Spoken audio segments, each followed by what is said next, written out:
Today is reactive attachment disorder, and this is something we're only really seeing in kids. So, what is it?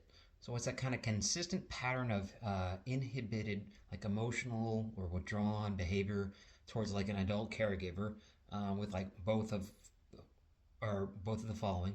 Like the kids are rarely or minimally seeking out comfort from the caregiver when they're in distress, or if they do get that in contact with that caregiver, they're not really responding to the comfort. They have like persistent social and emotional disturbance with like two or more of the following, like there's a minimum social or emotional responsiveness to others. They're not really, you don't see them really emote. There's limited positive affect, and what I mean that is their facial features aren't really displaying too much emotions. And there may be episodes of unexplained irritability, like sadness, fearfulness. It's evident during like a non-threatening interaction with their caregiver. This is all about response to the caregiver with that. The kid experiences patterns of extreme or insufficient um, care by like one or more of the following.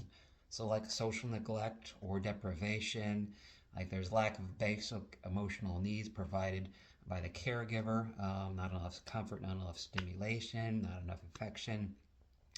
There's repeated changes in primary caregiver that gives a limited chances for them to form a bond.